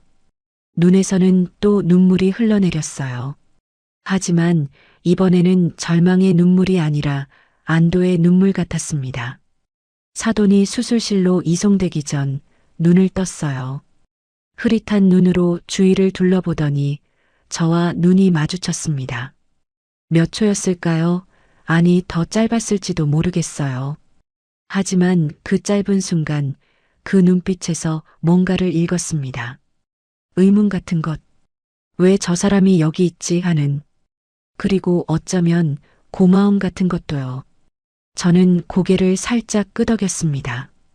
괜찮을 거라고 말없이 전했어요. 사돈도 희미하게 고개를 끄덕인 것 같았습니다. 아니, 착각이었을지도 모르겠어요. 침대가 병실을 빠져나갔습니다. 김 교수와 의료진이 뒤따랐어요. 엘리베이터가 닫히고 복도가 조용해졌습니다. 유진이가 갑자기 제게 다가왔어요. 놀랍게도 무릎을 꿇었습니다. 차가운 대리석 바닥에 무릎을 꿇고 제 손을 두 손으로 꽉 잡았어요. 그 손이 떨리고 있었습니다. 어머님, 감사합니다. 정말 감사합니다. 어머님 덕분이에요. 저는 당황했습니다. 몇 시간 전 저를 밀치고 멱살을 잡고 세균 취급하던 사람이 지금 제 앞에 무릎을 꿇고 있었어요. 5천만 원짜리 구두가 더럽혀졌다고 난리치던 그 여자가 지금은 무릎이 닿는 것도 개의치 않고 바닥에 엎드려 있었습니다. 세상이란 참 아이러니했어요. 어머님이 누구한테 전화하셨는지 모르겠지만 분명 어머님 덕분이에요. 그렇죠? 저 아까 다 들었어요. 어머님이 전화하시고 나서 갑자기 김 교수님이 온 거잖아요. 저는 손을 빼며 말했습니다. 무슨 소리야? 나는 그냥 아는 사람한테 부탁 좀 했을 뿐이야. 아는 사람이요? 어머님이 어떻게 이사장님을 아세요? 이사장님이 누군지 아무도 모르는데. 유진이의 눈이 의심으로 가득 찼어요. 하지만 동시에 뭔가 계산하는 눈빛이기도 했습니다. 머리가 빠르게 돌아가는 게 보였어요. 이 여자 벌써 셈을 하고 있구나. 시어머니가 어쩌면 그냥 폐지 줍는 할머니가 아닐 수도 있다는 걸 눈치챈 거예요. 그리고 그게 자신에게 어떤 의미인지 계산하고 있는 거였습니다. 저는 한 발짝 물러섰습니다. 유진이의 소나기에서 제 손을 빼냈어요. 그냥 옛날에 알던 사람이야. 더 이상 묻지 마. 아들 철민이가 다가왔어요. 아들의 얼굴에는 복잡한 감정이 서려 있었습니다. 엄마, 대체 무슨 일이야? 엄마가 어떻게 이런 일을 할 수 있어? 김 교수면 이 병원에서 제일 유명한 의사잖아. 그 사람을 공항에서 돌아오게 하려면 보통 힘이 아닐 텐데. 저는 아들의 눈을 피했어요. 철민아, 나중에 설명해 줄게. 지금은 장인어른 수술 잘 되게 기도나 해. 저는 병실을 나와 복도 끝 의자에 앉았습니다. 다리에 힘이 풀렸어요. 긴장이 풀리니까 온몸이 떨렸습니다. 손바닥에 땀이 흥건했어요. 심장은 아직도 쿵쾅거리고 있었습니다. 방금 제가 한 일을 되새겨 봤어요. 15년 동안 숨어 지내면서 한 번도 직접적으로 권한을 쓴 적이 없었습니다. 항상 최 원장을 통해서 간접적으로만 움직였죠. 에어컨 고쳐라, 급식 재료 확인해라, 그 정도 지시만 했어요. 그런데 오늘은 달랐습니다. 직접 전화를 걸어 지시를 내렸어요. 김 교수를 불러오라고, 수술비는 내가 낸다고. 병원 전체가 움직이게 만들었습니다. 이게 들키면 어떡하지? 불안감이 밀려왔어요. 유진이의 눈빛이 계속 떠올랐습니다. 저 여자는 분명 뭔가 눈치챘어요. 시어머니가 그냥 평범한 노인이 아니라는 걸. 앞으로 어떻게 될지 걱정이 됐습니다. 하지만 후회는 없었어요. 사람 목숨이 달린 일이었으니까요. 아무리 저를 무시하고 모욕했던 사람이라도 죽어가는 걸 지켜볼 수는 없었습니다. 제 아들의 장인이기도 했고요. 유진이가 아무리 밉더라도 그의 아버지가 죽으면 제 아들도 평생 짐을 지게 될 테니까요. 복도 창밖으로 밤하늘이 보였습니다. 별이 총총했어요. 병원 불빛이 환하게 켜져 있었고 저 멀리 수술실 방향에서는 사람들이 분주하게 움직이고 있을 거예요. 저는 창문에 비친 제 모습을 봤습니다. 낡은 패딩을 입고 검버섯을 그린 얼굴로 복도 의자에 웅크리고 앉아있는 노인. 누가 보면 병원에서 밤을 새는 환자 보호자로 보이겠죠. 저는 조용히 중얼거렸습니다. 수술 잘 되게 해주세요. 누구에게 하는 말인지 모르겠지만 그냥 입에서 나왔어요. 손을 모으고 눈을 감았습니다. 수술이 끝나기만을 기다리며 긴 밤이 시작됐습니다. 새벽 3시였습니다. 5시간이 넘는 수술이었어요. 저는 복도 의자에서 꼬박 밤을 새웠습니다. 등이 뻣뻣하고 다리가 저렸어요. 낡은 패딩 안으로 새벽 냉기가 스며들었습니다. 하지만 잠이 오지 않았어요. 수술실 불빛이 꺼지기만을 기다렸습니다. 혹시나 하는 불안감이 가슴을 짓눌렀어요. 유진이와 철민이는 수술실 앞 대기실에 있었습니다. 저는 일부러 떨어져 앉았어요. 유진이의 눈빛이 부담스러웠거든요. 자꾸 저를 훔쳐보는 게 느껴졌습니다. 무언가 캐묻고 싶어하는 눈빛이었어요. 마침내 수술실 문이 열렸어요. 김 교수가 마스크를 벗으며 나왔습니다. 얼굴에 피로가 가득했지만 표정은 밝았어요. 수술 성공입니다. 막힌 혈관 3군데를 모두 뚫었어요. 회복실에서 2시간 정도 관찰 후 병실로 옮길 겁니다. 유진이가 주저앉으며 울음을 터뜨렸어요. 철민이도 눈물을 훔쳤습니다. 저는 멀리서 안도의 한숨을 내쉬었어요. 살았구나. 다행이다. 그때 복도 저편에서 발소리가 들렸습니다.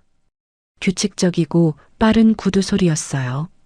고개를 돌려보니 최 원장이 급히 걸어오고 있었습니다.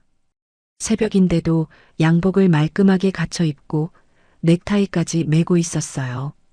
표정이 굳어 있었습니다. 새벽 3시에 왜 저 사람이 여기까지 왔지? 설마 나 때문에? 저는 본능적으로 몸을 숨기려 했어요. 의자 뒤로 몸을 웅크렸습니다. 하지만 최 원장은 이미 저를 발견했어요. 그의 눈이 휘둥그레졌습니다. 잠깐 걸음을 멈추더니 곧장 저를 향해 걸어왔어요. 안 돼.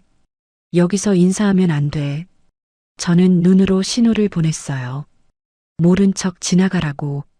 하지만 최 원장은 제 앞에 딱 멈춰 섰습니다. 그리고는 허리를 90도로 꺾었어요. 이사장님, 수술 잘 끝났다고 보고 드리러 왔습니다. 시간이 멈춘 것 같았어요. 복도의 모든 소리가 사라졌습니다. 유진이와 철민이가 동시에 고개를 돌렸어요.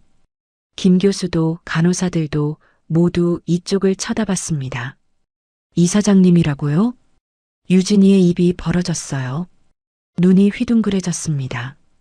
저 할머니가 이사장이라고요? 최 원장이 그제야 상황을 파악했어요. 얼굴이 하얗게 질렸습니다. 저를 쳐다보며 어쩔 줄 몰라 했어요. 저는 한숨을 쉬었습니다. 이렇게 될 줄 알았어요. 아니, 어쩌면 이렇게 되길 바랐는지도 모르겠어요. 15년 동안 숨어 살았는데 이제는 지쳤거든요. 매일 새벽마다 검버섯을 그리고 허리를 구부리고 모욕을 참으며 사는 게 너무 힘들었어요. 저는 천천히 일어났습니다. 구부정하게 굽히고 있던 허리를 펴고 어깨를 활짝 폈어요. 순간 키가 10cm는 커진 것 같았습니다. 관자놀이에 그려놓은 가짜 검버섯이 느껴졌지만 더 이상 신경 쓰지 않았어요. 그래, 맞아. 내가 이 병원 이사장이야. 제 목소리가 복도에 울렸어요. 평소에 놓인 말투가 아니었습니다. 수십 년간 사업을 해온 사람의 단호하고 명확한 목소리였어요. 제 진짜 목소리. 유진이가 비틀거렸어요. 옆에 있던 의자를 붙잡고 간신히 몸을 지탱했습니다. 얼굴이 하얗게 질려 있었어요. 거짓말. 말도 안 돼. 어머님이 어떻게. 어머님은 폐지 줍는 할머니잖아요. 평생 허리 휘게 일하셨다며요. 철민 씨가 그랬잖아요. 저는 유진이에게 다가갔어요. 한 걸음 한 걸음. 구두 소리가 복도에 울렸습니다. 유진이가 뒤로 물러났어요. 마치 유령이라도 본 것처럼 겁에 질린 표정이었습니다. 아까까지 저를 밀치고 멱살을 잡던 여자가 지금은 벌벌 떨고 있었어요. 이 병원 땅, 건물, 장비 전부 내 이름으로 되어 있어. 시가로 치면 3천억은 넘을 거야. 저 멀리 보이는 영구동, 주차 빌딩, 장례식장까지 전부 내 거야. 5년 전에 지은 저 별관도 내가 결제한 거고, 내가 아까 누워있던 VVIP 특실 인테리어도 내가 직접 골랐어. 유진이의 다리가 풀렸어요. 바닥에 주저앉았습니다. 입술이 파르르 떨렸어요. 그럼 아까 5천만 원짜리 구두가. 응. 내 구두값보다 이 병원 청소도구 예산이 더 많아.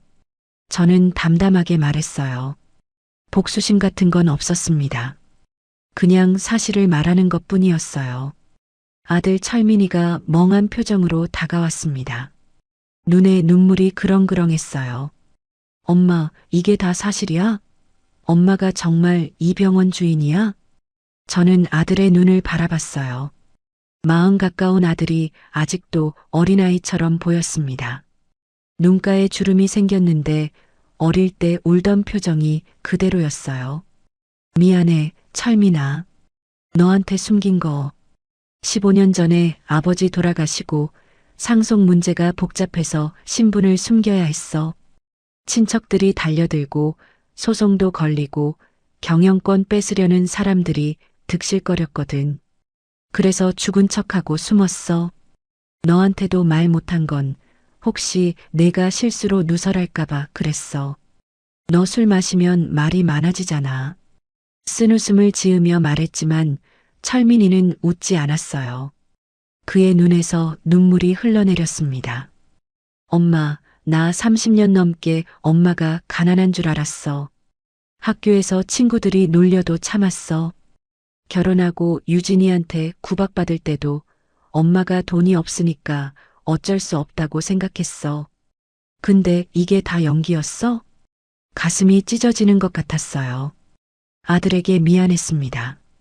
하지만 어쩔 수 없었어요. 그때는 그게 최선이라고 생각했거든요. 미안해. 정말 미안해. 너 혼자 그 짐을 지게 해서. 저는 아들을 안았습니다. 아들도 저를 안았어요. 서로 말없이 한참을 안고 있었습니다. 아들의 어깨가 들썩거렸어요. 울고 있었습니다. 복도에 있던 간호사들이 슬쩍 자리를 피했어요. 저도 눈물이 났습니다. 30년 넘게 숨겨온 비밀, 그 무게가 한꺼번에 쏟아지는 것 같았어요. 그때 수술실에서 소식이 왔어요. 사돈이 회복실에서 깨어났다고 했습니다. 저는 아들을 놓아주고 회복실로 향했어요. 유진이는 아직 바닥에 주저앉아 멍하니 있었습니다. 저를 쳐다보지도 못했어요. 회복실 문을 열고 들어갔습니다. 소독약 냄새가 코를 찔렀어요. 사돈 오 사장이 침대에 누워 있었습니다. 가슴에는 심전도 정극이 붙어 있었고 팔에는 수액줄이 연결되어 있었어요. 하지만 얼굴에 혈색이 돌아와 있었습니다. 몇 시간 전 파랗게 질려있던 모습과는 천지 차이였어요. 눈을 떠서 저를 봤습니다. 당신이. 쉰 목소리였지만 말을 할 수 있었어요. 저는 침대 옆 의자에 앉았습니다. 사돈의 얼굴을 가만히 들여다봤어요. 수술 전에는 미웠는데 지금은 그냥 안쓰러워 보였습니다. 수술 잘 됐어요. 김 교수가 완벽하게 했대요. 사돈이 천장을 바라봤어요. 한참 침묵이 흘렀습니다. 당신이 이 병원 주인이라면서. 저는 고개를 끄덕였어요. 최 원장한테 들었어요. 밖에서 난리가 났더라고. 사돈이 쓴웃음을 지었어요. 힘겹게 고개를 돌려 저를 바라봤습니다. 그럼 우리가 당신을 그렇게 무시한 거 다 알면서 참은 거요? 세균 취급하고 락스로 닦으라 하고 밀치고. 그거다? 네. 왜요? 왜 참았어요?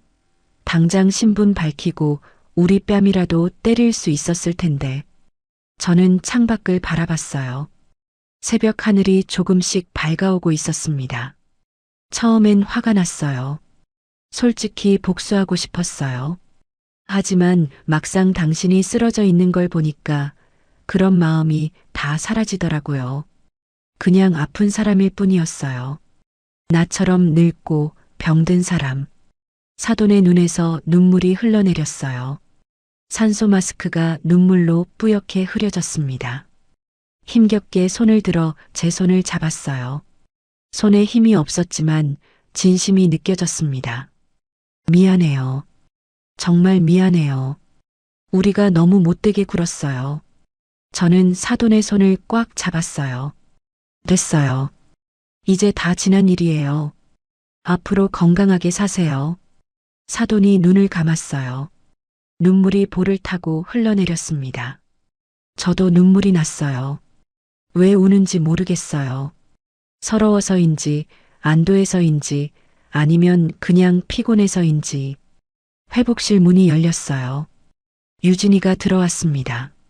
얼굴이 엉망이었어요. 화장이 다 번지고 눈이 퉁퉁 부어 있었습니다. 머리카락은 헝클어지고 아까 그 도도하던 모습은 온데간데 없었어요. 유진이가 제 앞에 무릎을 꿇었어요. 이마를 바닥에 댔습니다. 큰절이었어요. 차가운 병원 바닥에 이마를 찢는 소리가 났습니다. 어머님, 죄송합니다. 제가 눈이 멀었습니다. 겉만 보고 사람을 판단했습니다. 용서해 주세요. 저는 유진이를 일으켜 세웠어요. 팔을 잡아 끌어올렸습니다. 일어나. 바닥 차가워. 유진이가 고개를 들었어요. 눈물 범벅이 된 얼굴로 저를 바라봤습니다. 왜요? 왜 저를 용서하세요? 저는 어머님한테 정말 못되게 굴었잖아요. 세균 취급하고 밀치고 멱살까지 잡았잖아요. 저는 유진이의 어깨를 잡았어요. 눈을 똑바로 바라봤습니다. 나도 젊었을 때 시어머니한테 그랬어. 사람은 다 비슷해. 중요한 건 깨달은 다음에 어떻게 사느냐야. 유진이가 다시 울음을 터뜨렸어요. 저는 며느리를 안았습니다. 처음으로 며느리를 안아보는 거였어요. 7년 동안 한 번도 안아본 적 없었거든요. 유진이의 몸이 떨리고 있었습니다. 제 낡은 패딩에 유진이의 눈물이 스며들었어요. 창밖으로 해가 떠오르고 있었습니다. 붉은 햇살이 회복실 창문으로 쏟아져 들어왔어요. 밤새 긴장했던 몸이 스르르 풀렸습니다. 지쳤지만 마음은 홀가분했어요. 어깨에 올려져 있던 무거운 짐을 내려놓은 것 같았습니다. 이제 숨바꼭질은 끝났어요. 15년간의 긴 숨바꼭질이 한 달이 지났습니다. 사돈은 무사히 퇴원했어요. 수술 후 회복이 빨랐습니다. 김 교수가 워낙 수술을 잘했거든요. 매일 재활 운동을 하고 식단도 철저히 지켰어요. 의료진이 놀랄 정도였습니다. 퇴원하는 날 저는 병원 로비에서 그들을 배웅했어요. 이번에는 낡은 패딩이 아니었습니다. 캐시미어 코트에 진주 목걸이, 단정하게 올린 머리. 제 원래 모습이었어요. 15년 만에 처음으로 제 진짜 모습으로 사람들 앞에 선 거였습니다. 사돈이 휠체어에서 일어나 제게 다가왔습니다. 한 달 전만 해도 코를 막고 헛구역질을 하던 사람이었어요. 공기 탁해진다며 저를 쫓아내던 사람이었죠. 하지만 이번에는 달랐습니다. 제 손을 꽉 잡았어요. 그 손에서 진심이 느껴졌습니다. 사돈, 정말 고마워요. 덕분에 살았어요. 저는 사돈의 손을 맞잡았습니다. 건강하게 사세요. 그리고 앞으로는 사람 겉모습으로 판단하지 마세요. 사돈이 쓴웃음을 지었어요. 뼈에 사무치게 깨달았어요. 평생 잊지 않을게요. 유진이가 옆에서 고개를 숙이고 있었습니다. 한 달 동안 이 아이가 얼마나 변했는지 몰라요. 매일 병원에 와서 아버지를 간호했어요. 기저귀도 갈고 등도 닦아드렸습니다. 처음에는 서툴러서 간호사한테 혼나기도 했지만 포기하지 않았어요. 저를 만나면 90도로 인사했습니다. 5천만 원짜리 구두는 이미 팔았다고 했어요. 그 돈으로 아버지 간병비 일부를 냈다더군요. 지금은 편한 운동화를 신고 다녔습니다. 명품 가방도 들지 않았어요. 어머님, 유진이가 제게 다가왔어요.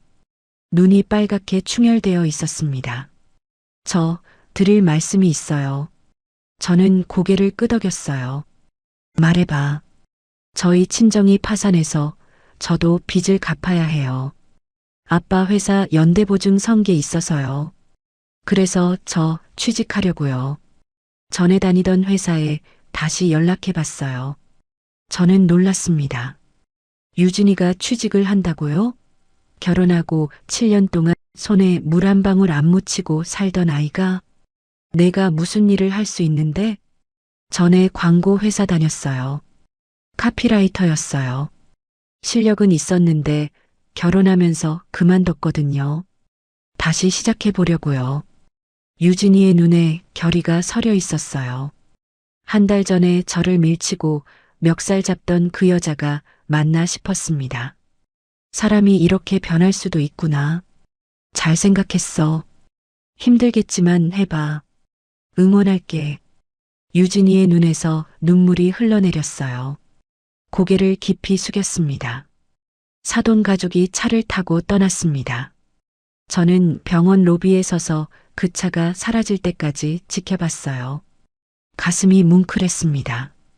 한 달 전만 해도 원수처럼 지내던 사이가 이렇게 변하다니. 그때 아들 철민이가 제 옆으로 왔습니다. 엄마. 응, 나 할 말이 있어. 철민이의 표정이 진지했어요. 저는 로비 한쪽 소파로 가서 앉았습니다. 아들도 옆에 앉았어요. 엄마, 나 이혼하려고 했었어. 저는 깜짝 놀랐습니다. 뭐라고? 유진이가 엄마 무시하는 거 보면서 이 결혼 계속해야 하나 고민했어. 근데 이번 일 겪으면서 생각이 바뀌었어. 철민이가 창밖을 바라봤어요. 눈가가 촉촉해져 있었습니다. 유진이가 변하고 있어. 매일 새벽에 일어나서 아침 준비하고 장인어른 병원 다녀오면 집 청소하고 전에는 상상도 못했던 일이야. 손에 물 한 방울 안 묻히던 사람이 설거지를 하고 빨래를 개고 청소기를 돌려. 그리고 나한테 매일 미안하다고 해. 엄마한테 못되게 군 거 자기가 너무 오만했다고. 눈이 멀어 있었다고. 저는 조용히 들었어요.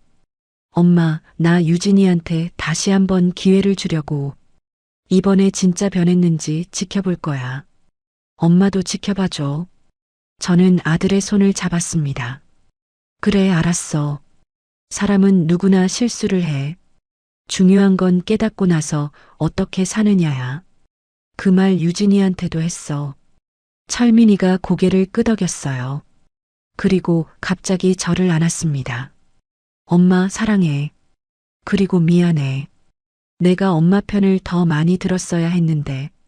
유진이 눈치 보느라 엄마한테 소홀했어. 저는 아들의 등을 토닥였어요. 눈물이 날 것 같았지만 꾹 참았습니다. 아들이 이렇게 진심으로 마음을 열어주니 그것만으로도 충분했어요. 오후에 저는 이사장실로 갔습니다. 15년 만에 처음이었어요. 본관 최상층, 복도 끝에 있는 커다란 문. 문패에는 아직도 제 이름이 적혀 있었습니다. 박영자. 그 이름을 보니 가슴이 뭉클해졌어요. 문을 열고 들어가니 먼지 냄새가 났습니다. 최 원장이 형식적으로 관리는 했지만 실제로 사용하지는 않았거든요. 블라인드 사이로 햇살이 비스듬히 들어왔어요. 커다란 책상, 가죽 소파, 벽에 걸린 남편 사진. 모든 게 그대로였어요. 책상 위에는 15년 전 달력이 펼쳐져 있었습니다. 시간이 멈춘 공간 같았어요. 저는 책상 앞에 앉았습니다. 의자가 삐걱거렸어요. 오래 안 썼더니 녹이 슬었나 봅니다. 창밖으로 병원 전경이 내려다 보였어요. 본관, 별관, 연구동, 주차장. 제가 남편과 함께 평생을 바쳐 세운 병원이었습니다. 저는 한참 동안 그 풍경을 바라봤어요. 문을 노크하는 소리가 났습니다. 최 원장이 들어왔어요. 이사장님, 앞으로 어떻게 하실 건가요? 이제 공식적으로 복귀하시는 겁니까? 저는 잠시 생각했어요. 그리고 고개를 저었습니다. 아니, 아직은 아니야. 최 원장이 의아한 표정을 지었어요. 그럼요? 저는 창밖을 바라보며 말했습니다. 나 암행은 계속할 거야. 다만 방식을 좀 바꾸려고. 이제 숨어 다니지는 않을 거야. 신분을 밝히고 그래도 현장을 돌아다닐 거야. 직원들이 이사장을 알아보면 숨기는 게 많아지겠지만 그래도 괜찮아. 내 눈으로 직접 보고 싶어. 최 원장이 고개를 끄덕였어요. 알겠습니다. 그럼 이사장님 신분 공개는요? 서서히 해. 급하게 할 필요 없어. 먼저 간부들한테만 알리고 나머지는 자연스럽게. 저는 의자에서 일어났습니다. 그리고 책상 위에 놓인 액자를 들었어요. 남편 사진이었습니다. 젊은 시절의 남편이 환하게 웃고 있었어요. 여보, 나 이제 숨지 않을 거야. 당신이 세운 이 병원, 내가 제대로 지킬게. 저는 속으로 남편에게 말했습니다. 일주일 후, 일요일 아침이었습니다. 저는 아들네 집으로 갔어요. 유진이가 직접 차린 아침 식사에 초대받은 거였습니다. 결혼하고 7년 동안 한 번도 없던 일이었어요. 현관문이 열리자 유진이가 앞치마를 두르고 나왔습니다. 머리를 대충 묶고 얼굴에는 화장기가 없었어요. 이마와 볼에 땀이 송글송글 맺혀 있었습니다. 예전에 화려하고 차갑던 모습은 온데간데 없었어요. 어머님, 어서 오세요. 유진이가 환하게 웃었어요. 진심으로 반기는 눈빛이었습니다. 예전에 제가 오면 인상을 찌푸리던 모습과는 완전히 달랐어요. 문 앞에서부터 음식 냄새가 풍겼습니다. 된장찌개 끓이는 냄새였어요. 식탁에는 된장찌개, 계란말이, 나물 반찬, 김치가 차려져 있었습니다. 완벽하지는 않았어요. 계란말이는 좀 타고 나물은 간이 좀 셌습니다. 하지만 정성이 느껴졌어요. 유진아, 내가 이걸 다 했어? 네, 어머님. 요리 유튜브 보면서 배웠어요. 아직 서툴러요. 저는 된장찌개를 한 숟갈 떴어요. 맛이 익숙했습니다. 제가 예전에 해주던 된장찌개 맛이었어요. 어머님이 예전에 가져오셨던 된장찌개 맛을 재현해 보려고 했는데 아직 멀었죠? 인터넷에서 레시피 찾아보고 10번도 넘게 연습했어요. 저는 가슴이 뭉클해졌습니다. 예전에 유진이가 코를 막으며 쓰레기통에 버린 그 된장찌개. 냄새난다고 통째로 버렸던 그것을 이제는 다시 만들어 보려고 10번씩 연습하고 있었어요. 맛있어. 정말 맛있어. 저는 진심으로 말했습니다. 유진이의 눈에서 눈물이 글썽거렸어요. 식사를 마치고 저는 거실 창가에 섰습니다. 햇살이 따스하게 내리쬐었어요. 아들과 며느리가 설거지를 하며 웃고 있었습니다. 평범한 일요일 아침 풍경이었어요. 저는 창밖을 바라보며 생각했습니다. 한 달 전 제가 검은 비닐봉지에 산삼을 담아 병문안을 갔을 때는 상상도 못했던 일이에요. 그때는 세상이 무너지는 것 같았습니다. 며느리에게 밀리고 세균 취급당하고 바닥에 엎드려 깨진 보온병 조각을 주었죠. 손바닥에서 피가 났었어요. 그 아픔이 아직도 생생합니다. 하지만 지금은 이렇게 평화로운 아침을 맞고 있어요. 사람은 겉모습으로 판단할 수 없습니다.